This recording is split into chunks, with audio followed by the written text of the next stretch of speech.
it is another Wednesday night, and you know what we do at the top of the hour. We bring you News Extra, the news package that comes your way with stories that get the extra touch from our team of crack reporters. Tonight is no different. Top on our lineup, Nigeria cements partnership with France towards crushing international criminal networks, undermining security and stability in the Sahel region. And from stories on partnership recommitment, we ride through the new National Development Roadmap as approved by the Federal Executive Council. The Anambra governorship election may have come and gone, and a winner declared. We bring you conversation on that. Karen takes action following Ikoyi building collapse. Not to forget the intriguing story of the pilot who dumped the skies for sewing machine. It's a whole lot that have been lined up for your viewing pleasure. Better not to let out everything at a stretch. After all, the taste of the pudding lies in the eating. I am Fatima Maruba, and this is News Extra. You're welcome. Nigeria says it is irrevocably committed to partnership with France towards dismantling and degrading the international criminal networks, undermining security and stability in Chad Basin and the entire Sahel region. President Muhammadu Buhari, who started this at a working lunch with his French counterpart Emmanuel Macron in Paris, appreciated efforts at expanding business and economic opportunities between Nigeria and France. State House correspondent Adam Osambo has the details. It was a befitting diplomatic welcome for President Muhammadu Buhari on arrival at Palais Élysée on a reciprocal state visit to France, having played host to the French leader Emmanuel Macron in Abuja in 2018. Discussions during the high-level engagement between the two leaders at a working lunch held behind closed doors centered on ways and means of deepening and expanding relations on security and other critical economic sectors. We talked about security. That was obviously a very important one, and in particular Boko Haram, how the French can help Nigeria in the fight against terrorism. Mr. President briefed on developments that have been taking place on that front, the surrendering of a number of Boko Haram fighters, then of course the Islamic State in West Africa, the role that they are now playing, and they were looking at how they can get greater cooperation amongst the various countries. The French president talked about the infusion of mercenaries in Mali, how that is a source of concern to a number of countries, and how this should be addressed very quickly, otherwise it's going to spread across the sub-region. Of course, a lot of countries expect Nigeria to intervene in all the trouble spots, but Mr. President felt that he prefers to do all the engagement within the framework of ECOWAS. On economic integration in West Africa, the two leaders dwelled on plans for a single currency initiative by the sub-regional leaders. As you know, a number of the countries were under the French economic zone, and their currencies, the CFR, was tied to the French banking system, supported by the Bank of France, the French Reserve. And this is now being loosened as those countries now seek sort of an independent mechanism of their own. But there's a little stress in that between some of the French-speaking countries that want to go immediately to a single currency, and the Francophone countries that want more convergence and a step-by-step approach. President Macron, of course, felt that there was a need to maybe go faster, that he's tried to facilitate that with some of the measures they've taken to loosen the French control of those currencies. And, Mr. President, of course, was talking about, the need for convergence and moving forward gradually.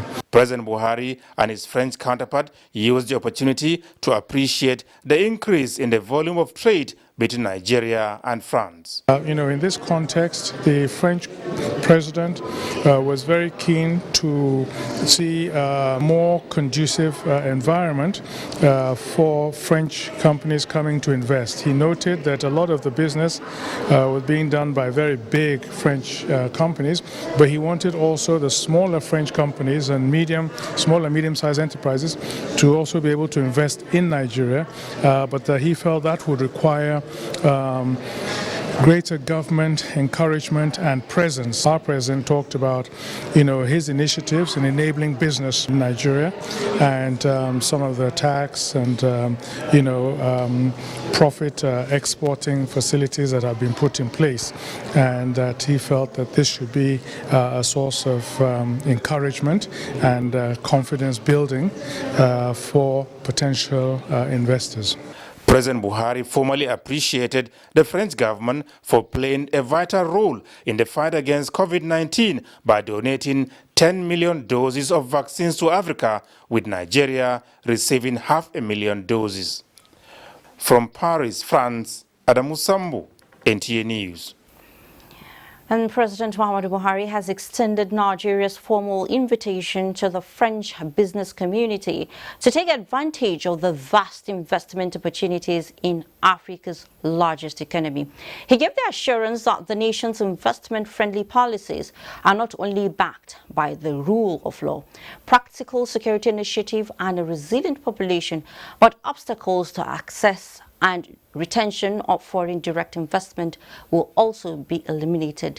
This was while addressing the inaugural session of the Nigeria International Partnership Forum in Paris, France, from where State House correspondent Adamu Sambu again reports. The International Partnership Forum, put together by the Nigerian government to leverage on the Paris Peace Summit, seeks to, amongst others, bring a special spotlight on Africa's largest economy in Europe on matters of security, economy and development. The idea is post-COVID, what are the opportunities and how can we promote investment in our country, and how do we clear the cobweb of misunderstanding, especially of matters of security. We have done so much and so well, averting these dangers. People need to be reassured that the climate itself is good enough for investors to come. I thought we were left alone, but what I have heard and seen today, it appears that there is a great attention in what is happening. And if once we're able to acknowledge that there is a problem, then a solution is coming soon. Especially when it comes to using technology to address our security challenges. And I believe with efforts of the federal government, very soon most of these challenges will be addressed. The high-level engagement had in attendance French and Nigerian government officials, as well as key players in the diplomatic, business and economic enterprises of the two countries and beyond. President Muhammadu Buhari thanked participants to what he called the well-intentioned initiative for their sustained faith in Nigeria, confidence in the government and significant contributions to the nation's economic prospects. France-Nigeria bilateral relations are currently at their best. Our administration has capitalized on the strong political and economic ties between both countries to deepen trade relations, retaining Nigeria as France's biggest trading partner in sub-Saharan Africa. I believe that the robust bilateral engagement fits into the French plan to reset and rebalance its foreign policy framework in Africa for sustainable and mutually beneficial partnership. He said, if anything ever tested multilateralism and signaled the poor state of international cooperation, it was the absence of a viable global plan for tackling the COVID-19 pandemic. For Nigeria, the president, however, said, apart from redoubling efforts towards mitigating its socio-economic effects, various reform measures have also been introduced to place the economy on the path of sustainable growth. These include establishing the Infrastructure Cooperation of Nigeria, Infraco, signing into law the Petroleum Industry Act, launching the electronic version of the national currency, the e-Naira, and improving the national policy on fifth-generation 5G network. Let me finally stress that Nigeria is open for partnership and cooperation. As our development partners, rest assured that we will stand together with you throughout our partnership journey to guarantee our mutual interests. I can assure you that our administration is on the right path to achieving multi-sectoral progress. We have revitalized the economy by increasing investments in capacity building, health, infrastructure, women's empowerment, climate change, and food security.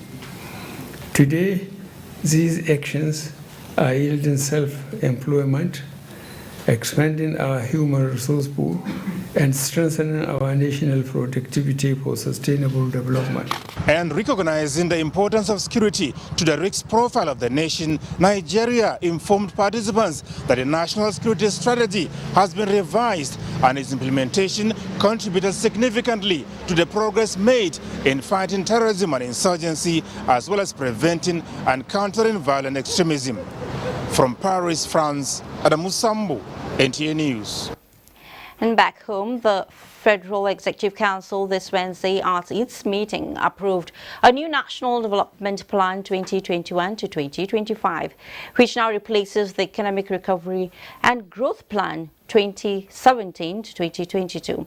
The plan is underpinned by a macroeconomic framework which projects an average real GDP growth of 5% per annum and costed to have an investment size of 348.7 trillion naira over the 5 years plan. State House correspondent Gideon Ifadi reports. Minister of Finance, Budget and National Planning, Zainab Ahmed, presented a memorandum before the Federal Executive Council for the approval of a new National Development Plan. And this plan is to succeed the Economic Recovery and Growth Plan, which expired in December 2020. As the minister explains, the National Development Plan is structured around 6 clusters, which includes economic growth and development, infrastructure, public administration, human capital development, social development, as well as regional development. So we costed the plan to make sure it's clear from the beginning how much is required in terms of funding. We've already identified some of the funding sources and we'll continue to identify more funding sources. We've also identified some of the measures that government needs to take in terms of reforms to encourage that investment that needs to be undertaken by the private sector. If you remember earlier when I said the total funding requirement for the 5-year period is 348 trillion, of which 5.7% will be contributed by the private sector. So it means the whole of government, federal, state, and local government needs to concentrate on supporting the private sector with reforms, with initiatives, with policy to enable the private sector to thrive, because it is the private sector that will ensure that we meet these our growth aspirations that is provided for in the plan. She says the implementation of the plan requires establishment of a strong implementation mechanism and framework that promotes performance and accountability. And immediately we get this plan launched, we will be continuing the work on the longer-term plan, which is the Nigeria Agenda 2050. And this is to make sure we don't have a vacuum going forward. One of the downside that we learned from the ERGP, or complaints that came from people, was that it wasn't inclusive enough, it wasn't participatory, and that people saw it as a federal government plan. So deliberately for this National Development Plan 2021 to 2025, the issue of no one being left behind was key. On the health sector, Minister of Health Osage Ehanire also got approval for the memos it presented before the council. And all of them were in respect of procurements. First was the memo from Federal Medical Center, Katsina, for an oncology and radiotherapy center to be able to handle cancer cases. The second memo was for re-equipping Othman Danfodio University, which is one of our centers of excellence for managing cancer also. The equipment are old and broken down. The virtual meeting was presided over by Vice President Yebi Osinbajo. In the State House, Jide Onifade, NT News. In the meantime, defense and security were at the top of a federal government's financial checklist for 2022 as it allocated 15% of the budget to the sector. But those in charge of the security architecture say it is inadequate and are calling for a change in the budget system. National Assembly correspondent Lami Ali has that. Nigeria operates an envelope system of budget allocation. This places a limit on how much each agency receives irrespective of its financial requirements. The Nigeria Defense Academy told the House Committee on Defense during an analysis of its pending proposal for 2022 that it needs additional 6.5 billion naira, out of which 500 million will be used for perimeter fencing. Everybody knows about the breach that happened. Fortifying that place should have come in from the envelope system that was submitted ab initio. This budget had earlier been submitted before this incident of 24th of August, and that explains why we have to fit in as we have done. At another budget defense engagements between the various intelligence-related agencies under the Office of the National Security Advisor and the House Committee on National Security and Intelligence, the need to work out a more effective funding system resonated. This development will strengthen your operational capacity, especially in the present situation that necessitates high-level confidentiality in sharing information to relevant security agencies across the country. The budget appraisal continued behind closed doors. The Christian Pilgrims Commission also met with the House Committee on Pilgrims Affairs to defend its budget proposal for 2022. The total of recurrent and capital put together is giving us 1,237 million. Once we are able to match your proposal with government policies and aspirations of Nigerians, the committee will in turn defend your proposal at the Appropriations Committee. The Commission appealed for more funds to expand its activities. From the National Assembly, Lami Ali, NTA News. Senate has approved the 2018-2020 federal government external borrowing plan of 16.2 billion United States dollars and 1 billion euros. Ignatius Nkwot reports that the approval is sequel to the consideration of the report of the Senate Committee on Local and Foreign Debts, which scrutinized the request. World Bank, 3.5 billion United States dollars. China Exim Bank, 5 billion. Industrial and Commercial Bank of China, 3.9 billion. And China Development Bank, 2.8 billion. These are the major sources of the federal government 2018-2020 proposed borrowing. 4 months after the Senate referred the presidential loan request to its Committee on Local and Foreign Debts, the committee has concluded works on the proposed loan expected to be injected into Nigeria's infrastructural and human capital development. The projects at the health sector include 1. Accelerating nutrition results in Nigeria project, which is $222 million to be financed by World Bank. The approval we are giving today is to enable the commence negotiation sourcing for this loan.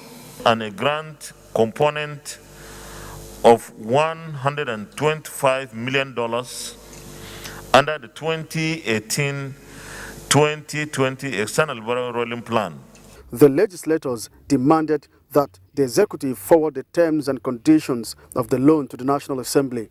The bills that seek to repeal the Money Laundering Prohibition Act 2021 and enact the Money Laundering Prevention and Prohibition Act to, among other issues, establish the Special Control Unit under the Economic and Financial Crimes Commission, passed second reading. The two bills, sponsored by Senators Sadiq Umar and Suleiman Abdul Kwari, when signed into law, will also strengthen Nigeria's existing anti-corruption system through the provision of appropriate penalties and expansion of the roles of supervisory bodies.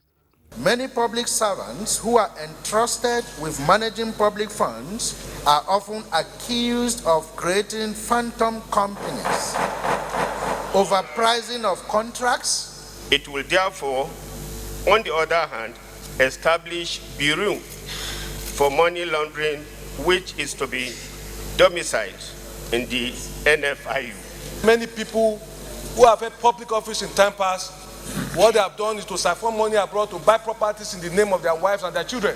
Senator Solomon Adeola's bill on the amendment of the Niger Delta Development Commission seeks to change its name to Oil Producing Areas Development Commission and to include Bauchi, Lagos, Ogun, Kogi and other states into the commission, also passed second reading.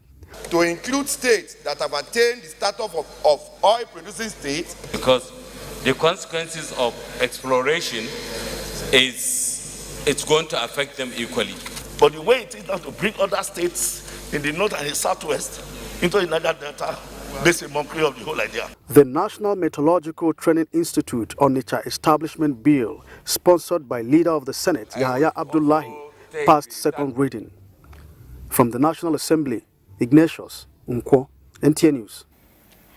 Meanwhile, since Tuesday, when the two chambers of the National Assembly passed the 2010 Electoral Act Amendment Bill to make it an act of parliament, there has been a flurry of reactions from Nigerians and even politicians on its implementation.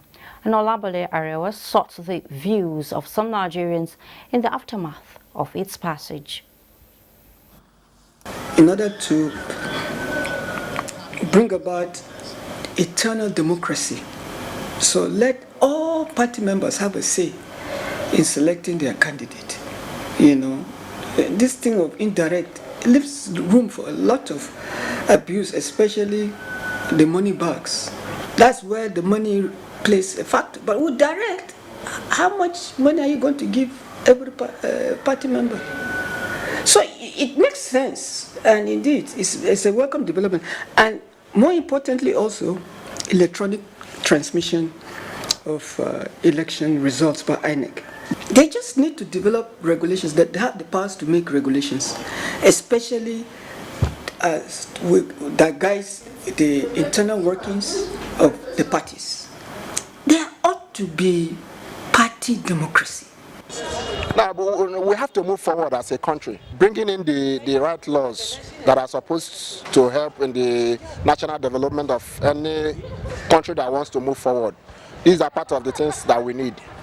Are you getting me? We have to start making the right laws and then implementing them. That is the most important part, and that is why I'm concerned about the implementation.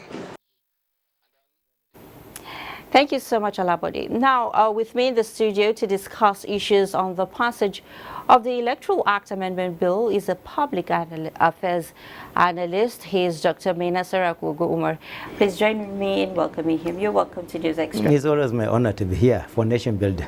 Okay. Yes. It's always good to have you, though. Good. So before the passage of the Electoral Act Amendment Bill by the National Assembly, a conference committee was set up to harmonize the grey areas considered and re-amended about 21 clauses. Now, the contentious clause of 52, which makes provision for electronic transmission of election results, has been harmonized. Now, INEC is empowered to use its discretion to deploy electronic transmission of results. So what does it portend, for electorates and politics in Nigeria at large? Well, first of all, it portends that INEC has gotten the entrenchment of the real independence it ought to have. And then secondly, it shows that provision of Section 14, subsection 1 of the Constitution is being respected by the National Assembly as far as provisions of Sections 4 and 11 of the Constitution. In other words, democracy is really all about people. and the real custodians of democracy are the people.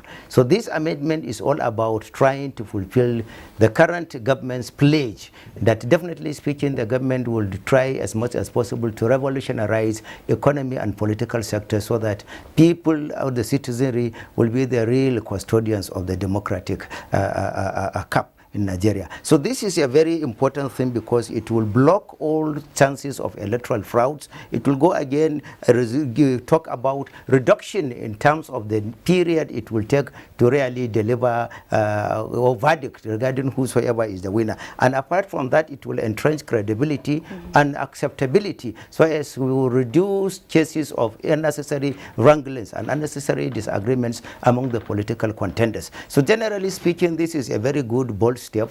It will go a long way in entrenching and rooting democracy in tandem with the interests of common man. So let's talk about Nigeria's Governors Forum, and it seems not to they seem not to be comfortable with the adoption of the direct primaries. Now, what do you think about it? What's your take? Well, in the constitutional architecture of Nigeria, there is nowhere that Nigerian Governors Forum is mentioned.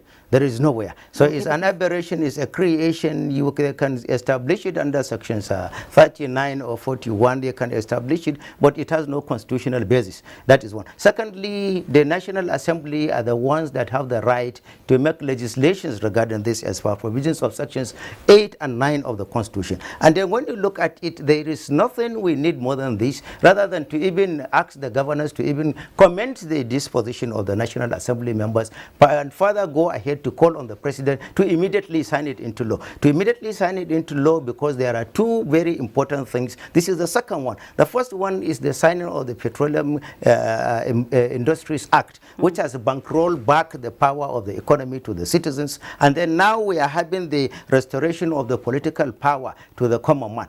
President Buhari promised this during his electioneering campaign, in a situation whereby the governors will be allowed to continue to be controlling or teleguiding the political structure in the country by the so-called use of delegates and other things. It definitely is a deficit in the democratic experiment. We want democracy to go to the root, to the grassroots, so that a common man there will go and be canvassed often for his own votes, for his own interests, for his own aspirations. This is the way we will deepen the experience of democracy for other countries within the... But one of the arguments is that, they said the executive order of, gathering people in one place because of the spread of COVID-19. What would you have to say about that? Well, they talked about that. You cannot acrobate and retrobate. The same politicians are the ones organizing political jamborees, political conferences, political rallies, political conventions. The same politicians are the ones organizing or even arranging tumultuous welcome whenever they are going to their constituencies. And the same people are the ones busy, making jamborees during social events all over the country. And the same politicians are the ones, even remember the recent elections. We got the elections in various places, and there are congresses that have been organized, the one in Abuja recently, the one for Edo elections, the one for all other places. So they did not complain on that. And at the same time, why will you be talking about something that doesn't concern you? When His Excellency President Buhari signed into law some very, very important things that will go a long way in developing the citizenry. For example, the issue of the autonomy of the judiciary at the state level, the autonomy of the legislature at the state level, the autonomy of the local government structure as a bona fide structure, third level structure in the governance. These people kicked against it to the extent of even taking the president to the court. The president has an obligation. He has a symbiotic marriage of convenience with the common man, and this is something that will go ahead in really bringing, entrenching sovereignty back to the citizenry. It is a welcome development because it is in tandem with sections 14,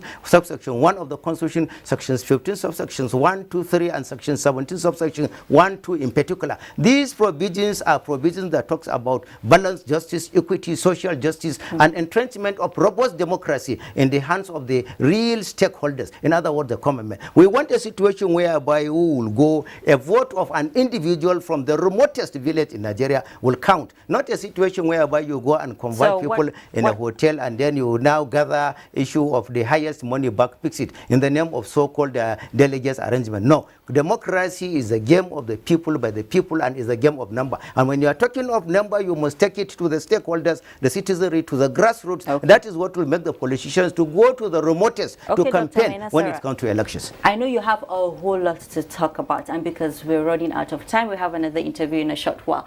So thank you so much for coming on a News Extra. It's always my welcome, my pleasure to be here. You. Thank you very much. Okay, Thank you. that was Dr. Maina Saragogo Umaru, public affairs analyst there. Now, up ahead on News Extra, the conversation on the just concluded Anambra elections, plus the enactment of the administration of criminal justice 6 years after. Great to have you back. The Independent National Electoral Commission has declared Professor Chukwuma Soludo of the All Progressives Grand Alliance ABGA as the winner of the 2021 Anambra State governorship elections.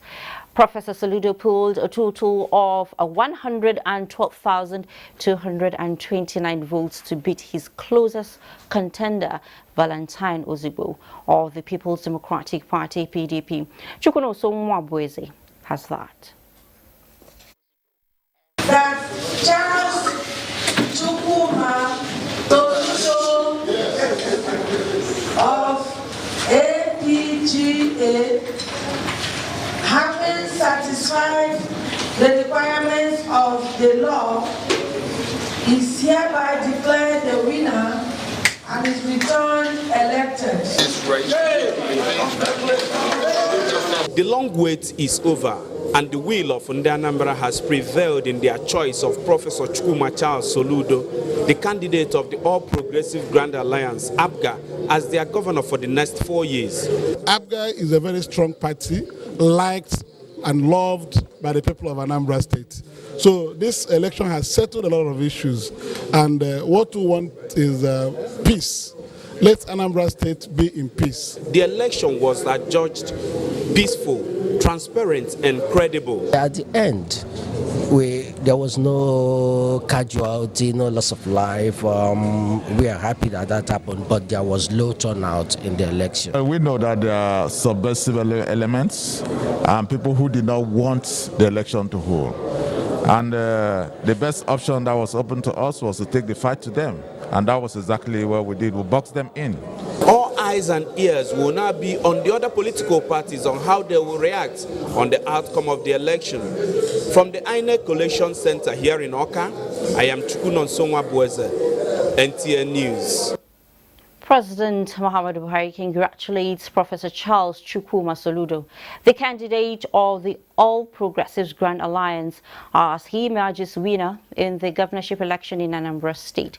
A statement by the Special Advisor to the President on Media and Publicity, Femi Adesina, notes that President Buhari praises the security agencies for their determination to ensure that the election went on smoothly, and the Independent National Electoral Commission (INEC) for the successful conclusion of the exercise despite initial challenges encountered.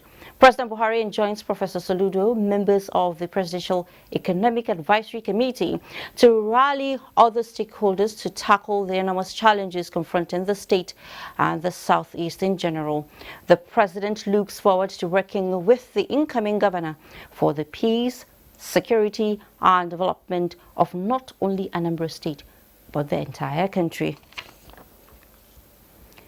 The Anambra governorship election has come and gone, but the political dynamics that trailed the exercise is more than meets the eye. In this report, Ngozi Okafor captured the apprehension and resilience that paved way for the success of the exercise. About 2.5 registered voters in Anambra State filed out recently to elect a new governor for the state, with a total of 18 political parties fielding candidates for the poll. With the date fixed for Anambra gubernatorial election for November 6 and primaries over, Andy Oba emerged candidate of the All Progressive Congress (APC). Professor Chukwuma Soludo emerged that of ABGA, while Valentine Ozigbo became the flag bearer for the PDP among other contenders in the race. Candidates were made to sign a peace accord during the process to give their words against violent election.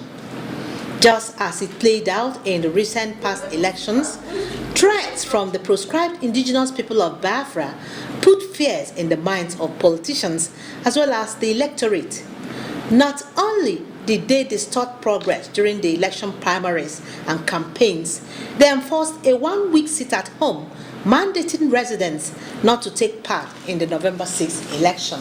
Although the sit-at-home was later cancelled at the last minute, residents still feared possible attacks during the election as streets and roads of a state were deserted on Friday, a day to the election proper.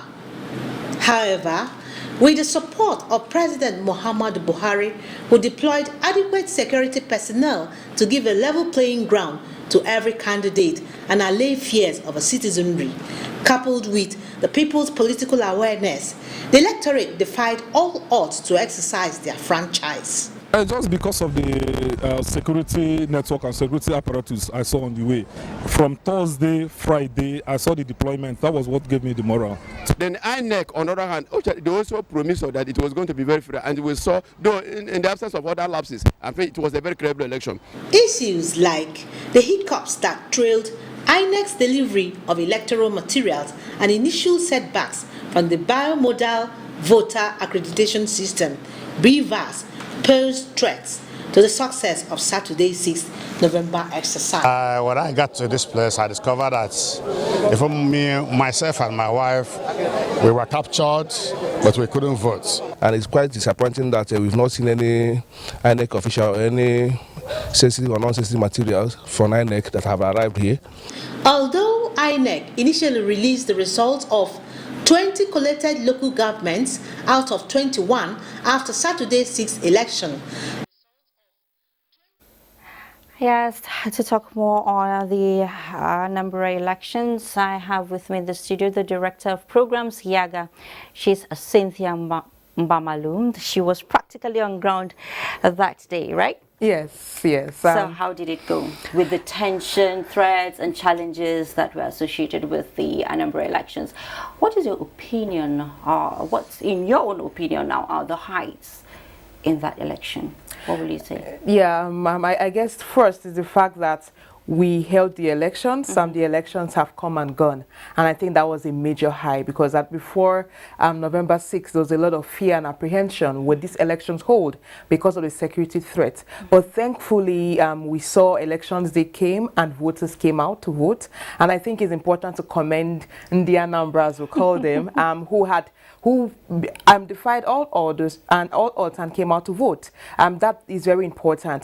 That is one major high, and I think the other part for me. So when Anambra, I was in Anambra 2 weeks to the elections, and just going through the communities because we had trainings at the local government levels, and just getting reports from our guys in the field, in the communities, our trainers. There were some voters who wanted to vote, but they just said, if we're certain our lives to be secured, we would vote.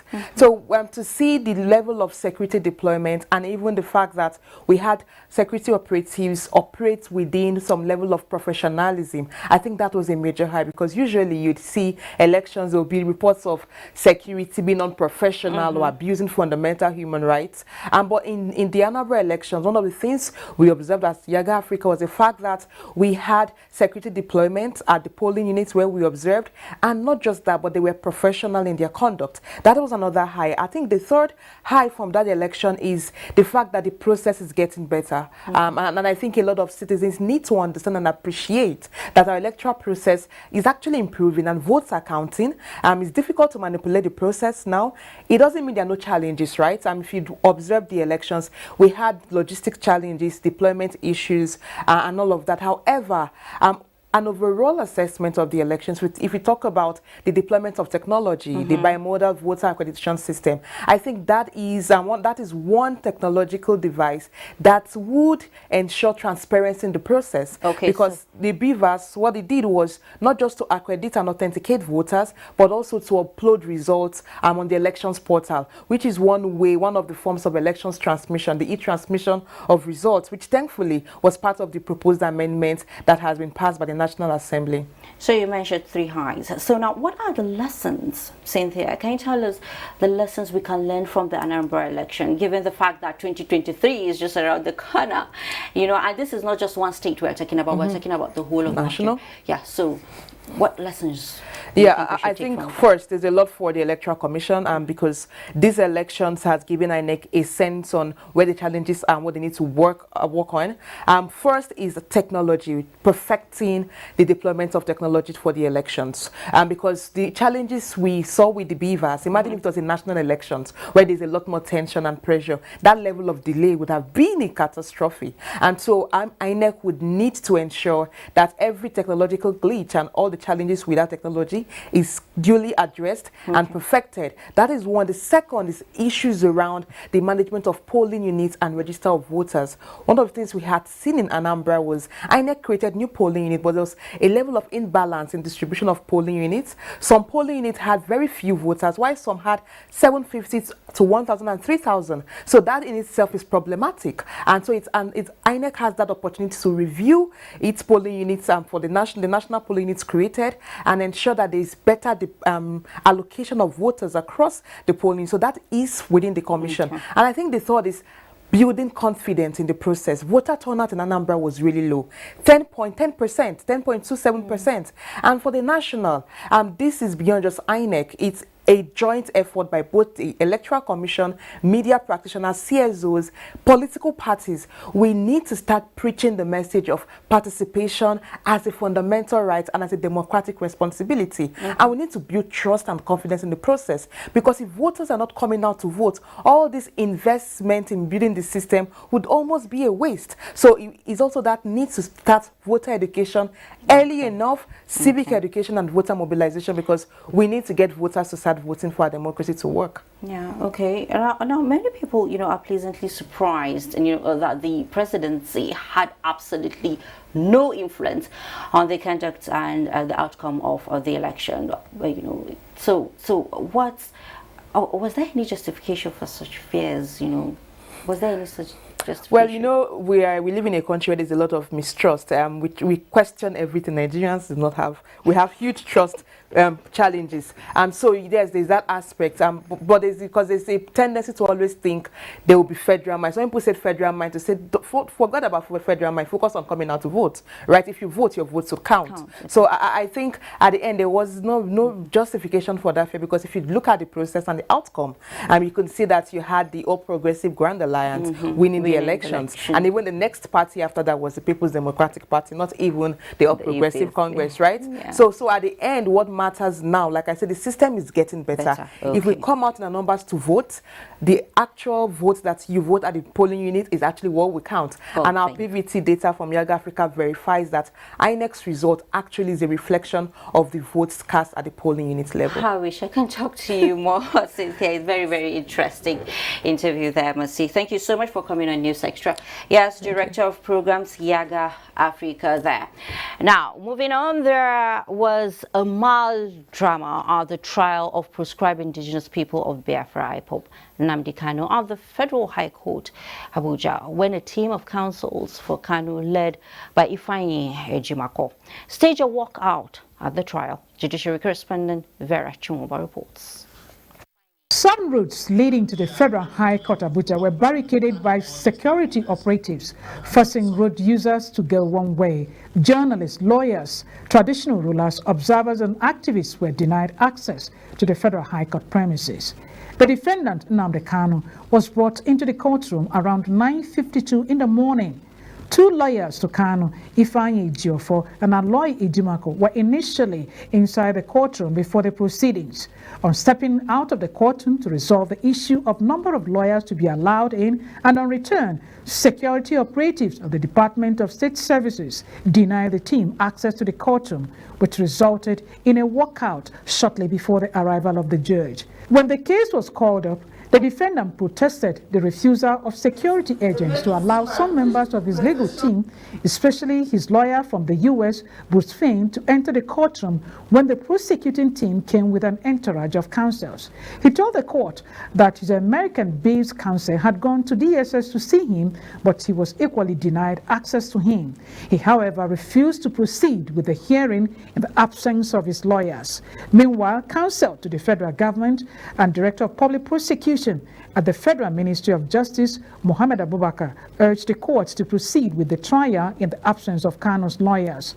Abubakar told the court that the matter was fixed for hearing on an application filed by the defendant. In a short ruling, Justice Binta Nyako expressed displeasure over the conduct of Kanu's lawyers. She declined to dismiss the pending application and rather adjourned the case to 19th of January 2022 for trial. And ACJA is specific on the guideline for trial of a person who is in session. And it said day-by-day trial. There's no more fundamental right than a right to access to lawyers in a criminal case. It's enshrined in the Nigerian Constitution. It's enshrined in the International Covenant on Civil and Political Rights. We're going to go back to the drawing board, and we're going to come out with very strong countervailing legal and judicial challenges to the travesty of justice that happened in court today. Kanu, who has pleaded not guilty to the 7 count charges, facing terrorism-related charges and is being detained in the custody of the Department of State Services since his rearrest from Kenya. In Abuja, Viera Chumuba, NTA News. Peace-building efforts in Nigeria are gaining momentum and the desired support, particularly amongst the youth. This is evident at a peaceful rally by one Nigeria group in solidarity with government's proactive measures to keep Nigeria and Nigerians united, held in Abuja. Salihu Abdullahi Gwanara reports. Like their name, one Nigeria group, their appearances and the display of Nigeria's color, green, white, green, the group says is part of its determination to practically demonstrate total commitment and boost the morale of government and its agencies fighting criminals and their sponsors. Leader of the One Nigeria group, Muhammad Hassan, says the arrest and prosecution of alleged criminals is giving hope to Nigerians. This crowd is a significant testimony that Nigerians love their country. Within this crowd, you can see Igbo people, you can see Yoruba people, you can see Ijo people. All tribes of Nigeria are members of One Nigeria group. And we come to tell the whole world that the unity of our country is not at all negotiable.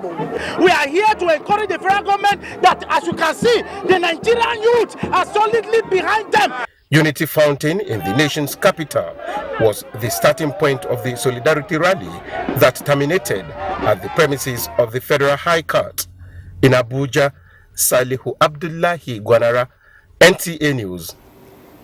President Muhammadu Buhari congratulates Malam Mandora as he marks his 82nd birthday, November 9. In a message to his nephew and close associate, President Buhari says no one deserves a happier birthday than Malam Dora, describing him as a complete gentleman, widely respected for his scholarly pursuits and rich intellect, famous for his master strokes. The president wishes him good health and happiness and urges him to continue to serve the nation. 6.5 years after Nigeria started the implementation of a new criminal justice system brought about by the enactment of the Administration of Criminal Justice Act, ACJA, a first conference of its monitoring committee is holding in Abuja to assess its impact on the nation's justice system. Femi Okewe gives us a picture of what monitoring ACJA entails. Once a law is made, particularly one that is thought to be as revolutionary as the Administration of Criminal Justice Act, citizens have a right to assess it based on its impact on the system. And for the Administration of Criminal Justice Act, its impact is assessed based on the awaiting trial numbers that we still have in our courts. As part of the implementation of the Administration of Criminal Justice Act, the Act itself directs the establishment of monitoring committees at the federal level and in states that have adopted the law. Only 3 states are said not to have adopted ACJA yet, So the conference gave a wide opportunity for an in-depth appraisal of both ACJA itself and the monitoring committees. One of the important functions that monitoring committee has to perform is decongestion of courts. Today, the legal process is faster, criminal-wise, than what it used to be in those days. The pioneer chairman of the monitoring committee, along with several other delegates, agreed that reports of the monitoring committees should be given prompt attention. Gradually, we are putting systems and mechanism in place in terms of the oversight that will, in good time, be able to impact on these challenges. As a result of all this, and knowing that the success of ACJA is work in progress, the conference of the monitoring committee is now to be annual. In Abuja, Femi Okeowo, NTA News. Let's now head to you. Communications for the 21st Century Leader dominated discussions at this year's three-day Directors' Conference of the Nigerian Institute of Public Relations holding in Uyo, Akwa Ibom State. Ifeoma Hoje was there and now reports.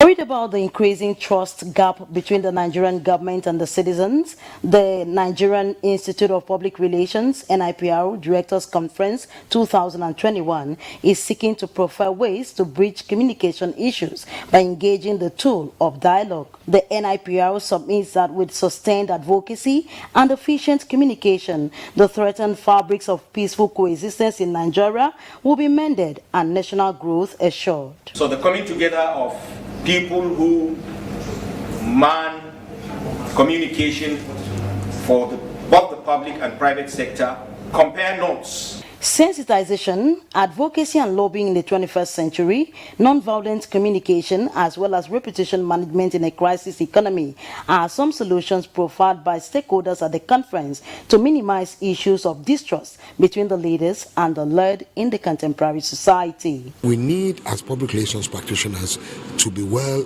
versed or to be well trained to be able to deal with the issues that arise from sensitization. The NIPR will be hosting similar trainings in other geopolitical zones, which will climax with the Citizens Summit for National Integration, Peace and Security, built for Abuja on December 2, 2021. In Uyo, Ifeoma Hoje, NTA News. The need for involvement of the traditional institution in tackling the myriad of challenges confronting the nation came to the fore at a visit to the Emir of Gwandu, Mohammed Ilyasu Bashir, in Birnin Kebbi by three of his counterparts from different parts of the country. Abubakar Garba Diggi has more.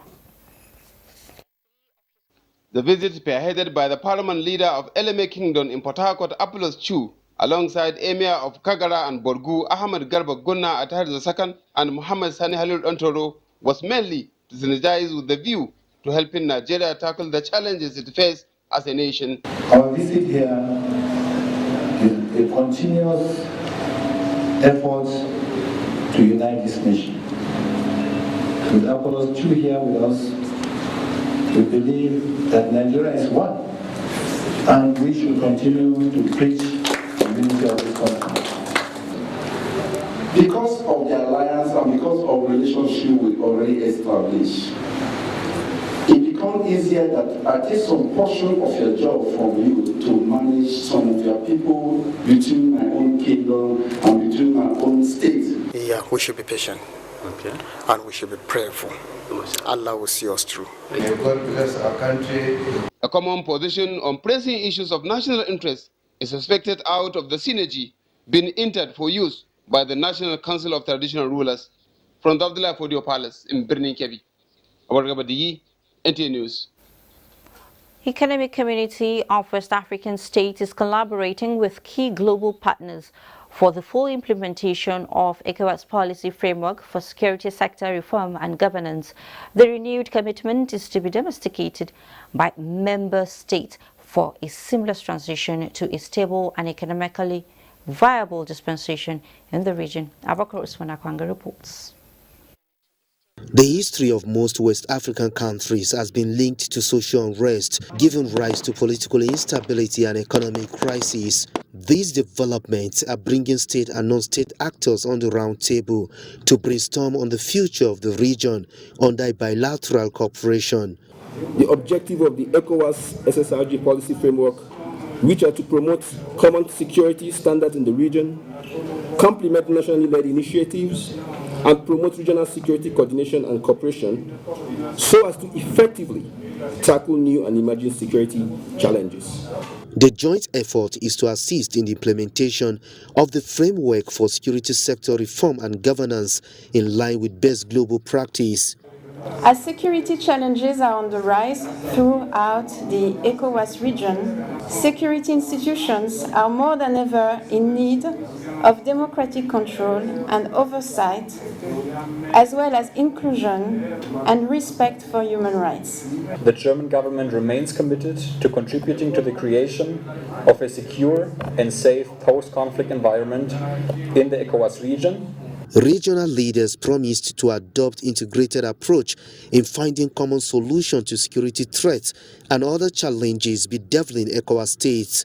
In Abuja, Abubakar Usman Akwanga, NTA News. To a bit on health. The coronavirus pandemic no doubt threw up new challenges for Nigeria's health sector, including that of meeting up with the testing of Nigerians for the virus. Now, the Nigeria Center for Disease Control has taken its capacity to diagnose the COVID-19 a step higher with the unveiling of a rapid diagnostic test kit. Olabode Arewa brings us more. Since the coronavirus became widespread as a global pandemic, nations of the world have been implementing strategies to contain its spread. Here in Nigeria, the Nigeria Center for Disease Control, which has been spearheading the testing, isolation, and treatment of COVID-19 patients, has added a new rapid diagnostic kit to its array of testing devices for COVID-19.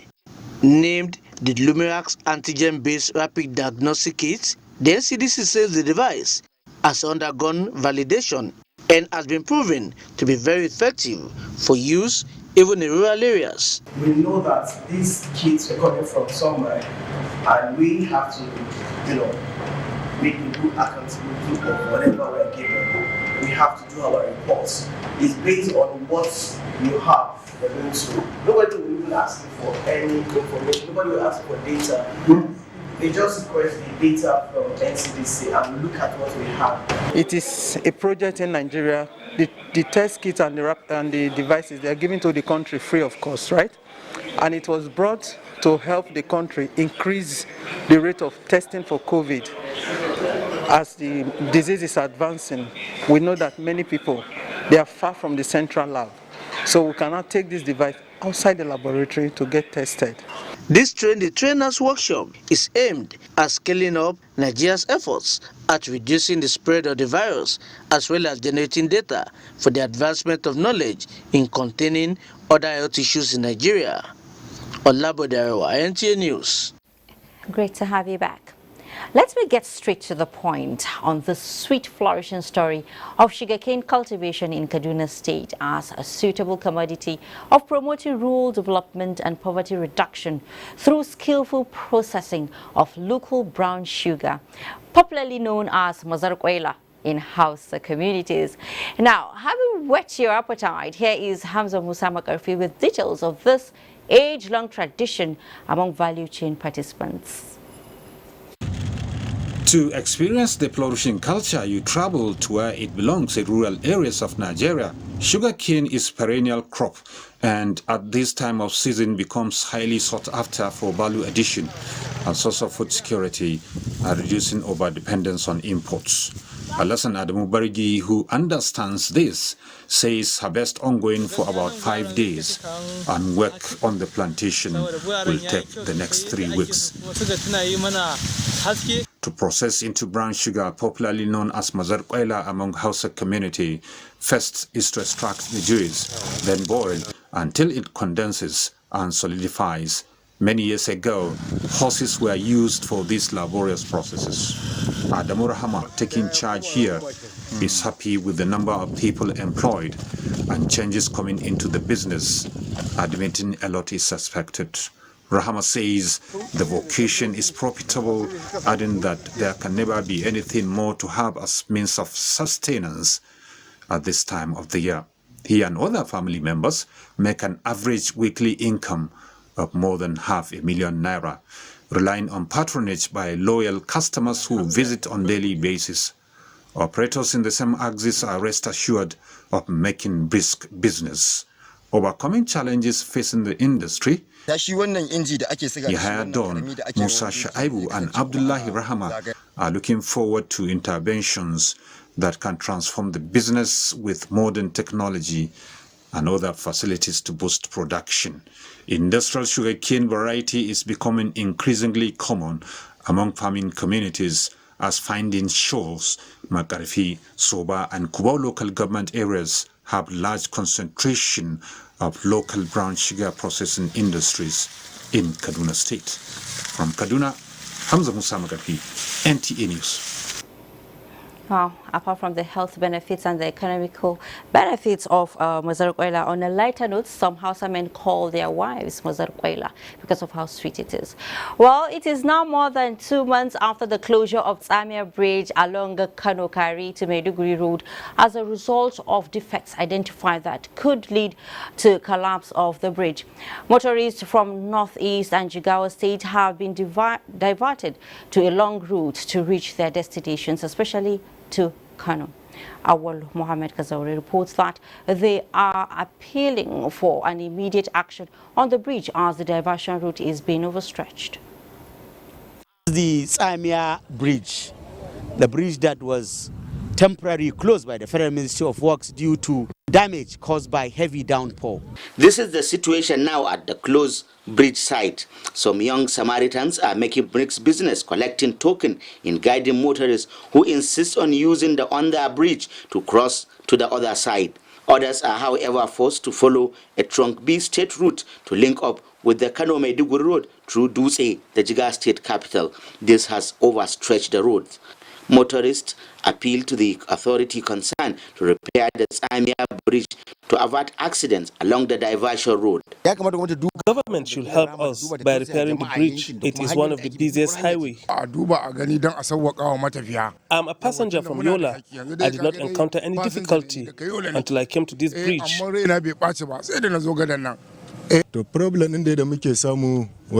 Our problem since rainy season is this road closure, which affected our socio-economic activities.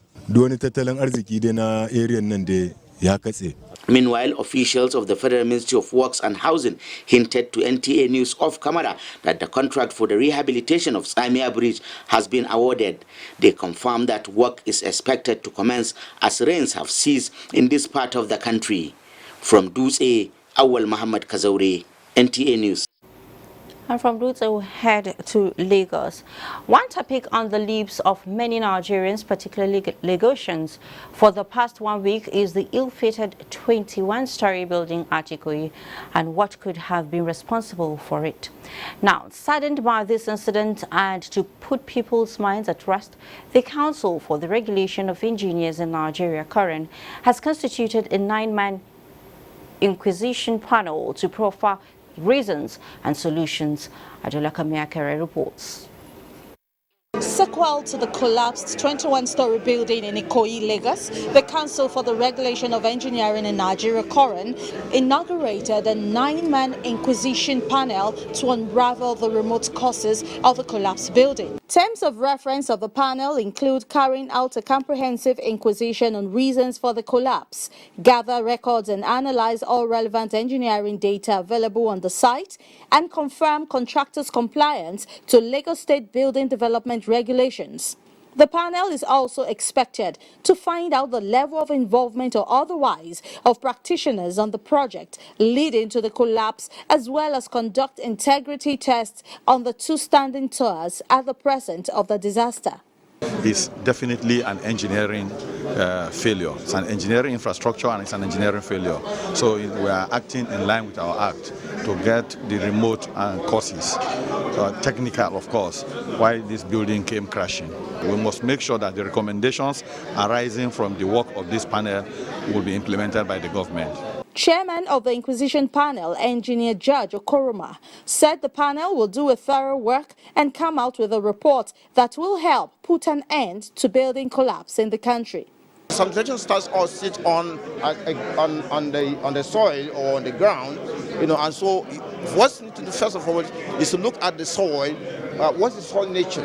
And if we have information of the soil, then we need to look at what kind of foundation should be being used in that very project. Other members of the panel are Town Planner Bumi Ajayi, Architect Mrs. Buki Ejiwumi, Engineers Eddie Atumonyogo, Victor Oyenuga, Nurain Suleiman, Will Ibim Beresibo, and Ibikunle Ogumbayo.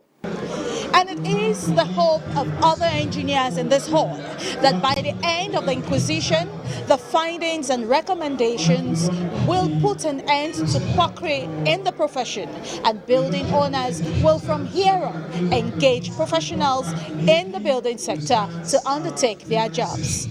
In Lagos, Adeola Komiakere, NTA News.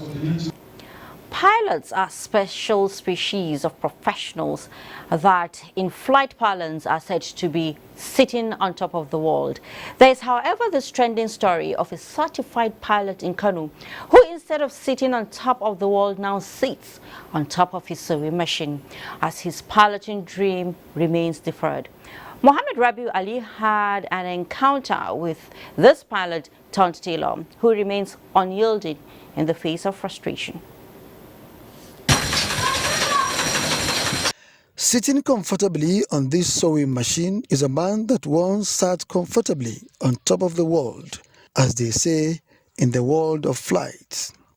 At first look, millions of Nigerians who read about him and glanced at his picture on social media will recall his story. Yes, he is that talented Nigerian whose remains deferred. This is that 8-year-old Ibrahim Abubakar, who hails from the famous Fagi area in the ancient city of Kano. He was among the 100 young graduates sponsored in 2013 by the Kano state government for a professional pilot training course in Jordan. A total of 11 million naira was spent on each of them. After completion of study in 2015, his ultimate dream was to fly. But since he cannot fly, Abubakar is now doing what he has known long before, his piloting training. He sews clothes to make ends meet. So we came back with the full hope that we will be allowed to showcase the training that was instilled in us. But unfortunately, maybe due to one reason or the other, here we are, 6 years now, nothing on the ground. As proof of his multi-talent endowment, the young Abubakar has bagged NCE and degree in physics. Hence, apart from tailoring, he teaches in secondary school. He taught us physics in our O-level, and at the same time, he was our form master. These two colleagues of his are of the same feather. Their call on government is to come to their aid. Try our best between airlines and governments to be engaged.